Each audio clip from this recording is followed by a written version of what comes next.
Hi அனைவருக்கும் வணக்கம். எல்லாம் எப்படி இருக்கீங்க? நல்லா இருக்கீங்களா? நாம் இன்றைக்கி சாயங்கால நேரம் கட்டுக்கொடி நம்ம பறிக்க வந்தோம். சரிங்களா? கட்டுக்கொடி எடுக்க வந்தோம். எங்கள் அம்மா அந்த சைடு இருக்குதுன்னு சொன்னாங்க. நானும் வந்தேன். அருவாக்காளியெல்லாம் எடுத்துகிட்டு வந்தேன். காணோம், ஆனால் தேடிட்டோம்.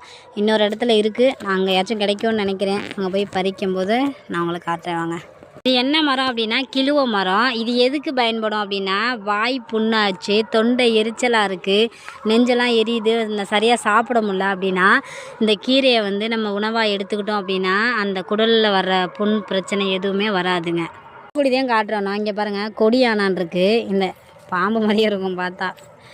இங்கே பாருங்கள், இது கொடியானான். இது எதுக்கு அப்படின்னா, இதை பறித்து சாப்பிட்டோன்னு வச்சுக்கோங்களேன், ரத்தத்தில் இருக்க சர்க்கரை அளவை கட்டுப்படுத்தும். இது எப்படி இருக்கும் அப்படின்னா, கொஞ்சம் புளிப்பு, கொஞ்சம் கசப்பு. ஓகேவா? அப்படி தான் இருக்கும். நாங்களாம் நிறையா சாப்பிடுவோம். அதனாலேயே எங்களுக்கு இயற்கையாகவே எந்த ஒரு பிரச்சனையுமே வராது உடம்புல. இந்த பாருங்கள், எல்லாம் அடிக்கடி சாப்பிட்றது தான். இதில் 2 வகை இருக்குது. ஒன்று கள்ளி முளையான்னு சொல்லுவாங்கள்ல, அதோட வகை தான் இது. அந்த குடும்பத்தை சேர்ந்தது தான். அந்த யானான்னு பார்த்திங்கன்னா தட்டையாக இருக்கும். அது ஒரு வகை. இது கொடி வகை. அது செடி மாதிரி இருக்கும், நட்ட மாதிரி. இது கொடி மரத்தில் படர்ந்து தான் இருக்கும். உங்களுக்கு தெரியுமா என்னன்னு தெரியல. யாராவது இந்த வீடியோ பார்க்குறவங்க கிராமத்தில் இதெல்லாம் நீங்களும் சாப்பிட்டு வளர்ந்துருக்கீங்க அப்படின்னா கண்டிப்பாக எனக்கு ஒரு கமெண்ட் பண்ணுங்கள். ஓகே, சரிங்களா? இப்போ இன்னொரு இது நான் காட்ட போகிறேன். அதுவும் இயற்கையிலே நமக்கு கிடைக்கக்கூடியது தான். கிராமத்தில் இயற்கையிலே கிடைக்கக்கூடிய திராட்சை வகை, அதாவது திராட்சை குடும்பத்தை சேர்ந்தது.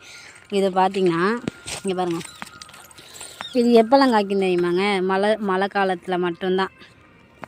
இதை சாப்பிட்டா உடனே சளி பிடிக்கும். ஆனால் இயற்கையிலே மருத்துவ குணம் உடையது. இது இப்போ ஒரு மழை பெஞ்சுது, அதனால் இது லைட்டாக பிஞ்சு விட்டு பழம் வந்திருக்கு. ஆனால் அது கம்மியாக தான் இருக்குது. இதுவே மழை நிறையா பெஞ்சிட்டு இருந்துச்சு அப்படின்னா இதெல்லாம் இவ்வளோ பெருசு வரும். வெள்ளை திராட்சைன்னு சொல்லுவோம். இது கிராமத்தில் மட்டும்தான் இருக்கும். ஆனால் இதெல்லாம் யார் யார் சாப்பிட்டு வந்திருக்கீங்கன்னு தெரில. நீங்கள் வீடியோ பார்க்குறவங்க யாராச்சும் இதெல்லாம் இந்த அனுபவம் இருந்து அப்படின்னா ஷேர் பண்ணுங்கள். நம்ம கட்டுக்குடியை பார்க்கவே இல்லை, லாஸ்ட்டாக கட்டுக்குடியை பார்ப்போம். கட்டுக்குடி பறிக்க போயில இதெல்லாம் தென்பட்டுச்சு. அதான் சரி காமிச்சிடலாமேன்னு. சாப்பிட்டியா? தான் இருக்குது அந்த கட்டுக்கொடி. நம்ம இதை போடுறா. இப்போ அதை நம்ம கண்டுபிடிக்க போகிறோம். பாருங்கள், நான் காட்டுறேன். இந்த பாருங்கள், இதுதான் கட்டுக்கொடி இலை. இதுதான் கட்டுக்கொடி.